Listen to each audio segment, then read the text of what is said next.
नमो भगवते त्रिविक्रमाय नमः। जय श्री राधे कृष्ण। दोस्तों, स्वागत है आप सभी का हमारी यूट्यूब चैनल पावरफुल हिंदू धर्म में। आप सभी पर भगवान श्री कृष्ण और राधा रानी की कृपा सदा और सर्वदा बनी रहे।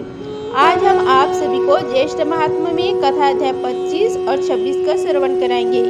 आइए श्रवण कीजिए कथा अध्याय 25 का, जिसमें वर्णन है वामन चरित्र के संदर्भ में ब्रह्म का उपदेश तथा तदंतर अनुसार देव का श्वेत द्वीपों में तपस्या करना।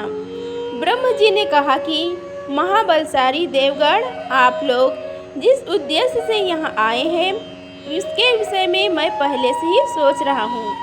हे सुरश्रेष्ठा, आप लोगों को जो अभिलाषित है वह पूर्ण होकर रहेगा।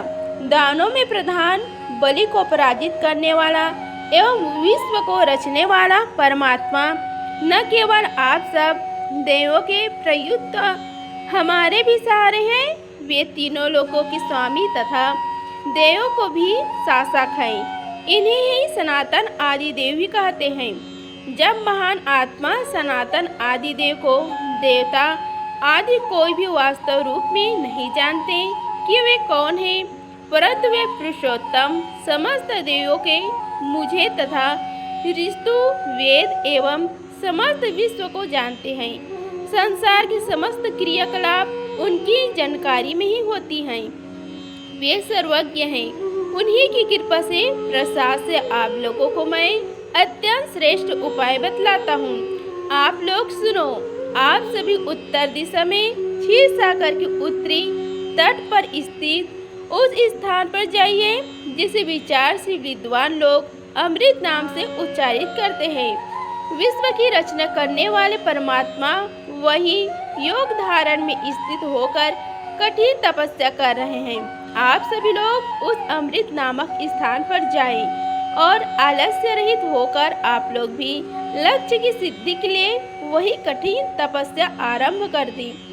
जब आप लोग वहां जाकर कठिन तपस्या करने लगेंगे तब ग्रीष्म के अंत में देवादि देव की शब्द रूपणी स्त्रीगंध गंभीर ध्यान वाली प्रेम से भरी हुई शुद्ध और स्पष्ट अक्षरों से युक्त मनोहर एवं निर्भयता की सूचना देने वाली सर्वदा मंगलमयी उच्च स्वर से अध्ययन करने वाली ब्रह्मवादियों की वाणी के समान स्पष्ट उत्तम संस्कार से युक्त दिव्य सत्य स्वरूपणी सत्य की ओर उन्मुख होने के लिए प्रेरणा देने वाली और पापों को नष्ट करने वाली जल से पूर्ण मेघ के गर्जना के समान गंभीर वाणी को सुनूंगी।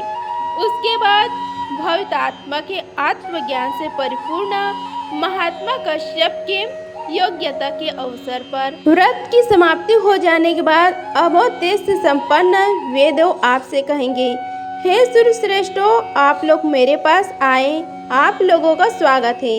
मैं आप लोगों को वरदान देने के लिए आप सबके समक्ष स्थित हूँ। कहो किसे कौन सा वर दूँ। और जब भगवान इस प्रकार वरदान देने के लिए उपस्थित होंगे तथा अदिति एवं कश्यप उन प्रज्ञावान प्रभु के चरणों में झुककर सिर से प्रणाम और वर की याचना करेंगे कि भगवान ही हमारे पुत्र बने, इसके लिए आप हमारे ऊपर प्रसन्न हो। तब वे ब्रह्मवाणी के द्वारा ऐसे ही हो यह कहेंगे। इस प्रकार संकेत है। निर्देश पाकर कश्यप अदिति एवं सभी देवताओं ऐसे ही हो यह कहकर प्रभु ब्रह्म को सिर से प्रणाम किया और श्वेत द्वीपों की ओर लक्ष्य करके उत्तर दिशा को ओर प्रस्थान किया। वे अत्यंत शीघ्रता से सत्य व्रत का भगवान ब्रह्म के द्वारा निर्दिष्ट की गई व्यवस्था के अनुसार क्षीर सागर के तट पर पहुंच गए। उन देवों के पृथ्वी के सभी समुद्रों, वन से भरे हुए पर्वतों एवं भांति भांति की दिव्य नदियों को पार किया। उसके बाद उसके आगे उन लोगों ने ऐसे स्थान को देखा जहाँ न कोई प्राणी था न सूर्य के प्रकाश ही था। अत्यंत प्रच्युत चारों ओर घनघोर अंधकार था जिसमें सीमा मालूम ही नहीं होती थी। इस प्रकार उस अमृत नामक स्थान पर पहुंचकर महात्मा कश्यप ने प्रज्ञा संपन्न योगी देवेश्वर कल्याण की मूर्ति सहस्त्र चक्षु नारायण देव की प्रसन्नता की प्राप्ति के उद्देश्य से देवताओं का सहस्त्र वार्षिक हजारों वर्ष में पूर्ण होने वाली दिव्य देव संबंधी इच्छा पूर्ण करने वाले कामत व्रत की दीक्षा दी। फिर वे सभी देवता क्रमशः अपनी इंद्रियों को वश में करके और मौन धारण कर उचित स्थान पर विरासन में बैठकर कठोर तपस्या करने लगे। वहाँ भगवान कश्यप ने महात्मा विष्णु को प्रसन्न करने के लिए वेद में कहे हुए स्तव का सूक्त या स्तोत्र का स्पष्ट वाणी में पाठ किया, जिसे परम तत्व स्तत्व कहते हैं। इस प्रकार ज्येष्ठ महात्मा में कथाध्याय 25 का समाप्त हुआ। अब श्रवण कीजिए कथाध्याय 26 का, जिसमें वर्णन है कश्यप द्वारा भगवान वामन की स्तुति।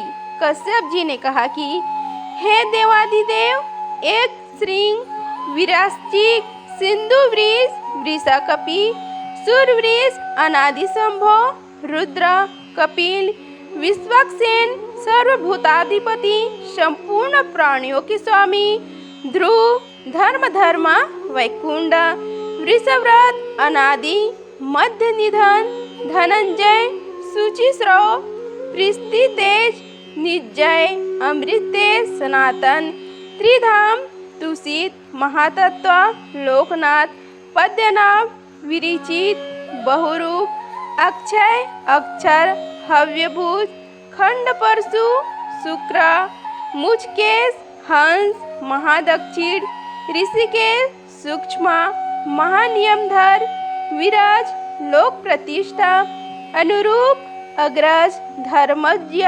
धर्मनाम, गभ स्तंभ नाम, सत्कृत नाम, चंद्ररथ, सूर्यतेज, समुद्रवास, अज, सहस्रश्रेष्ठा, सहस्रपाद, अधमुख, महापुरुष, पुरुषोत्तम, सहस्रबाहु, सहस्रमूर्ति, सहस्रस्य, सहस्रशंभो, मेरा आपके चरणों में नमस्कार है। आपके भक्तजन आपको सहस्त्र सत्व कहते हैं। खिले हुए पुष्पों के समान मधुर मुस्कान वाले, पुष्पहास, चरम, सर्वोत्तम, लोग आपको ही वैशट एवं वष्टकार कहते हैं।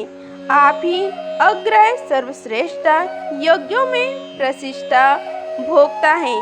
सहस्त्रधार, भुवः भू एवं स्वः हैं। आप ही वेद वेज्ञ, वेदों के द्वारा जानने योग्य, ब्रह्मशय, ब्रह्मांड प्रिय, अग्नि के प्रेमी, धौ, आकाश के समान सर्वव्यापी, मतरिश्व, वायु के समान गतिमान, धर्म होता, विष्णु, मंता, नेता एवं होम के हेतु हैं। आप ही विश्व के तेज द्वारा अग्र सर्वश्रेष्ठ हैं और दिशाओं द्वारा शुभ भांड विस्तृत पात्र रूप है, अर्थात दिशाएं आप में संविष्ट हैं। आप यजन करने योग्य, इज्जो, सुमेध, समिधा, मति, गति एवं दाता हैं। आप ही मोक्ष, योग, स्त्रटा, सृष्टि करने वाले, धाता, धारण और पोषण करने वाले, परम यज्ञ, सोम, दीक्षित, दक्षिणा एवं विश्व हैं।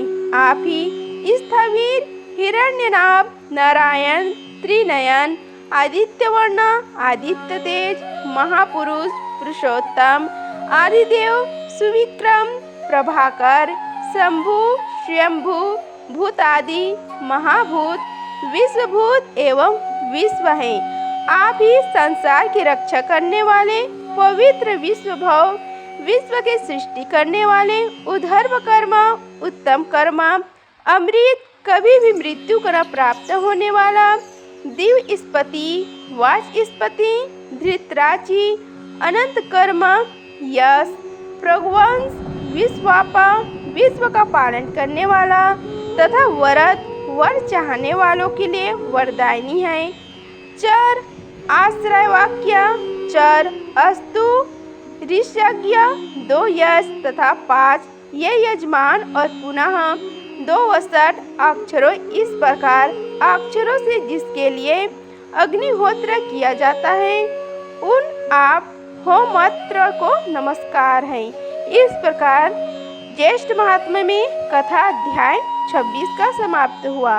बोलो श्री हरि भगवान विष्णु की जय। अगर आप सभी को यह वीडियो अच्छी लगी होगी तो वीडियो को लाइक कीजिए, चैनल को सब्सक्राइब कीजिए और कमेंट बॉक्स में जय श्री हरि लिखिए। धन्यवाद। मिलते हैं अगले वीडियो में, तब तक के लिए जय श्री राधे कृष्णा।